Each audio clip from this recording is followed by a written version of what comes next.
Kumusta mga fur parents? Naghahanap ka ba ng mga quality na daily supply o needs ng mga fur babies nyo? Kami nang bahala sa inyo dahil nandito na ang Daddy's Pet para sa mga fur babies nyo. Ang pinaka-quality at pinaka-affordable pet supplies and services in town. We offer all kinds of pet supplies and all kinds of services like pet grooming, pet boarding, pet rehoming, and many more. And of course, andyan na rin ang pet gifts for your special someone. Hatid rin namin ang mga mababait na staff para sa mga fur babies nyo, kaya naman we ensure na safe at comfortable ang mga fur babies nyo. So what are you waiting for, mga ka-fur parents? Daddy's Pet. Affordable na presyo para sa mataas na standard na serbisyo. Visit us now! Welcome to Daddy's Pet Talk. Ikaw at ang iyong pet ang bida dito. Magandang araw po sa iyo, Sir Glenn. Baka pwede niyo naman po ipakilala ang inyong sarili at ang inyong pong puppy. Hello po, ako po si Glenn. At aking baby, si Baby Milky. Sir, ilang months na si Milky, sir? 6 months na po sa akin to si Baby. Sir Glenn, paano niyo binigay sa kanya yung pangalang Milky? Dahil po, lahat po kasi po nasa namin, parang pinahalan po namin sa mga parang sugar, parang coco, pangalan po sa pangkape po. Ganun, parang matatamis. Matamis po. Talagang, Sir, paano po kayo pinagtagpo ni Milky ng tadhana? Actually po, anak sa ng kapatid ko. Then yung kapatid ko kasi, lumipat po siyang tirahan. Iniwan siya nito mga 3 weeks sa akin. Kaya yun, sa akin siya, Sa ina lumaki talaga. lumaki po talaga. Sir, syempre may struggle siya nung bata si Milky. Maaari nyo bang i-share sa mga kapetok natin ang mga struggles na napagdaanan nyo pong dalawa ni Milky? Super struggle na po yung siya. Minsan, namimili po siya ng pagkain. Bali nahirapan daw Dahil pa. po, pag mabili po sa pagkain, yun lang po yung struggle na nakita ko sa kanya. Sir, kung mapili sir si Milky na pagkain, ano ba yung mga gusto niyang pagkain? Baka pwede nyo naman ikwento para may lang siya. po, dog food lang po, tapos chicken, at saka boiled egg lang po. Sa boiled egg sir, sinasama nyo ba yung kulay dilaw? Opo, lahat. Lahat. Sir, sa manok sir, at least talagang anong ginagawa niyo sa manok? Yung sa manok naman po, bibili pa ako ng ilaw, tapos dalawa ko lang po siya. Talagang laga lang. Laga lang po. Sir, kunyari, nahirapan kang pagpakain, paano mo iniisip na dapat mapakain mo siya ng tama po, sir? Anong ginagawa mo? Meron bang ano? Wala naman po, kasi from Monday to Friday, sir, iniwan ko po sa bahay, mag-isa lang po siya. So, meron na po siyang pagkain na ready po sa kulungan niya. Kinakain naman po niya, yung iniwan, umubos naman po niya. Sir Glenn, paano nyo naman binabudget yung pera nyo pagdating sa mga pangangailangan naman ni Milky? Binabudget? Oo. Mahirap nga po yun. Mas magas pa yung pagkain niya kaya sa akin. Sir, anong favorite naman ng banding nyo ni Milky? Baka pwede mo mang ikwento, sir, sa mga kapetok natin na manakinig. Baka makakuha sa inyo, sir, ng mga tips ba? Yung banding namin, pag dumarating ako yun, pag binuksan ko na yung bulungan niya, lalapit sa akin, pupunta sa kwarto ko, doon siya mahiga sa kama, napaka-lambing niya po. Sir Glenn, pag may lakad ng pamilya nyo po ba, sinasama nyo rin po ba si Milky? Halimbawa, papunta sa mall, resort, o sa mga out of town po, sir? Never pa siya lumabas. First time niya po lumabas sa ibang sir. Ngayon lang dahil nagpaputol lang ako sa bat and blow dry. Opo. Si Milky ay isang female na ngayon maganda kasi yung kulay ni Milky. Mga kapetok, pag tinignan nyo siya, talagang maganda. Tapos kung pinaliguan pa natin siya, lalong mas tumingkad yung kulay niya. Sir, sa pamilya ninyo, may tinatawag na alpha. Na yun talaga lang sinusunod ni Milky. Sir, sa tingin mo, sino yung talaga yung alpha sa pamilya nyo? Ako po. Ikaw po talaga. Sir, paano mo naman nasabing alpha ka? Para ma-disiplina rin natin si Milky. Kasi parang bata yung mga dogs natin, yung mga pets eh. Nakikinig po siya pag sinabi ko po sa kanya na behave po siya, ganyan po siya, tatahirin po siya, higa po siya. Ano ko pag sinabi, sa ibang tao yung mga kapitbahay ko po na kapag sasaway siya, hindi siya nakikinig, maligalig po siya kapag ibang tao po. Sir, matahol ba si Milky? Opo, pag may ibang tao po na pumapasok sa compound po namin, alam niya po, kahit nasa across po yung pintuan, tumatahol po siya, ibig sabihin po nun, may ibang tao nakapasok sa compound po namin. Magaling rin na bantay si Milky. Pero nasa loob naman ng bahay si Milky, mas maganda ang Milky. Parang di naaarawan, di ba? Hindi nga po, sir. Sir, ano naman, Sir Glenn, yung mga bagay na bago nang dumating sa buhay mo si Milky, sir? Nabawas sa buhay ko, dumating siya. Naging matipid ako.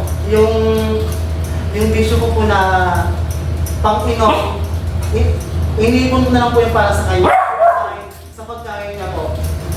At saka nabawasan po yung ano ko, yung alcohol ko po sa katawan. Ang swerte naman ni Milky. Opo.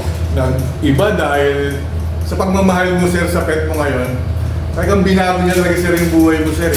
Sir, pwede mo kwento, ano ba yung mga bago mo na punta sa Milky? Ano ba mga lifestyle of living ba, sir? Ano po? After ng work, out ako ng 5 p.m. After ng dinner, matik pa yung mainom. Gabi-gabi po yan. Pero ngayon, na-lesson ko na po dahil sa kanya kasi panggasos sa pag-inom ko, na sa pagkain. Diba, sir, yun nga yung mga sa kapetok rin natin ng mga nanonood na alam mo yung gusto rin nila mag-alaga rin ng ganyan eh. Talagang kung gusto mo talaga na mabago buhay mo, talagang kailangan may isa kang poor babies na dogs or cats. Talagang mababago tulad ko, sir, Glenn. Nag-iba talaga eh, di ba? Nag-iba yung daily routine mo eh. Sir, yung mga pangyayari kay Milky na nakikita mong kakaiba na may na ano ba siya, mga tricks, mga bagong tricks, or natuturuan mo ba siya sa ganun? Ngayon po, basic lang po. Pag nag-usip po siya, pag tinasal ng behave, higa siya, tataymin po siya. Ganun lang po, yung mga alam niya po sa ngayon. Sir, kasi dito sa atin, maraming nanonood ng mga kapetok natin, ng mga bagong gusto mag-alaga rin ng mga dogs or cats or any animals na pwedeng maging pet nila. Sir, ano bang masishare mo na mabigay sa kanila na mga halimbawa, maibigay mo po sa kanilang shares? Ang may share ko po yun nga po, sabi niyo po kanina na parang ano po yung naging pagbabago sa akin. Yun nga po, nalisin ko po yung pag-inom ng alak, instead na yung pambili ko po ng alak, inaran ko para sa kanya. Tsaka yung pag-travel ko lagi halos every week, nalisin ko po rin po yun. Dahil sa kanya, kasi walang babantay po. Yun po yung nabawasan yung expense ko sa pagkain lahat. Nakapag-ipon ako ng medyo, yung savings ko po medyo malaki po dahil sa kanya. Diba, sir? Diba dati parang ang dating eh, happy-go-lucky, gastador lang tayo. Pero nagkaroon ka ng sense of responsibility na kasi kahit anong mangyari siya talagang kasama mo eh. Kaya nga itong interview na to, sir, talagang for keeps to, sir. Whatever happens, sir, makikita mo. Sir, may kinuwento ka sa akin 2 weeks ago, may nawala na ano ba yun? Baka pwede niyo ikwento po yun? Last 2 weeks po, yung isang family po namin sa province po naman, Shih Tzu po. Ano po siya, 9 years old na po siya.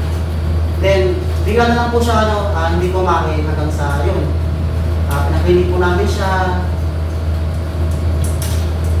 Wala talaga, hindi siya na-survive po namin po. Kasi sir, tayo nakamonitor ngayon tayo sa mga health ng dogs and cats. Kasi yung init at lamig kasi ngayon ang nangyayari. Maraming maganda, malinis yung lugar nila, yung area nila sa loob ng bahay. Namamatayan sila ng dogs at cats. Kasi yung medyo tawag na parvo, na sinasabing parvo is hangin, pwede rin magano eh. Tapos pag may naamoy sila, nawawalan sila ng ganang kumain. Yun yung mga minomonitor rin natin ngayon para at least makapag-share din tayo sa mga kapetok natin na nanonood sa YouTube po, sir. Sir Glenn, anong message mo kay Milky? Siyempre, 5 to 10 years from now, pwede mong balikan tong interview to kahit araw-arawin mo pa, sir. With Milky on your side, pwede mong panoorin to. Sir, anong message mo kay Milky, sir? Maybe dapat wag kang pasaway, makinig ka lagi sa akin para hindi ka mapalo. Sir, yung message ko, sir, talagang parang as a parent po talaga eh. Kasi gusto mo rin magkaroon siya ng disiplina. Sir, nag-message ka, ano naman pwede mong may pamangako kay Milky, sir? Ang promise by Milky, alam mo di ba po, alagaan mo siya. For life. Yun talaga, sir. Kaya natutuwa talaga ako mag-interview ng mga gaya niyo, sir, na hands-on talaga, sir. Pagdating nagbago yung buhay, siyempre, nagulat din ako, sir, eh. Talagang nag-twist yung life mo, eh. Diba? Sir, dito sa Daddy's Pet Talk, sir, nagpapasalamat ako, sir. Pinaunlakan mo tong interview, sir. Maraming salamat, sir, and Godspeed always. Sir Glenn, baka meron kang gustong i-shoutout. Pwede ka po mag-shoutout. Shoutout po sa kapatid ko kay Liz po. Yan lang po. Sir, sa mga manonood ng Daddy's Pet Talk, please like and share and subscribe. Kung nagustuhan nyo po ang mga interview na ito kay Milky, baka kayo naman nasusunod na ma-interview sa Daddy's Pet Talk. Sa mga nanonood sa atin na gusto rin pumunta dito sa Daddy's Pet, dito sa may 15th Avenue, Cubao, pwede ko sila pumunta kahit hindi sila magpag-room or magpag-pet boarding or bumili. Basta gusto sila magpa-interview rito, sir, pwede silang pumunta rin, sir. Invited sila rito, sir. Kasi gusto ko ritong ipagmalaki natin yung pets natin. Sir Glenn, maraming salamat po sa interview na to. Dahil ikaw, Sir Glenn at Papi Milky, kayo ang bida rito sa Daddy's Pet Talk. Maraming salamat, sir. Sir Glenn, thank you po. Thank you po.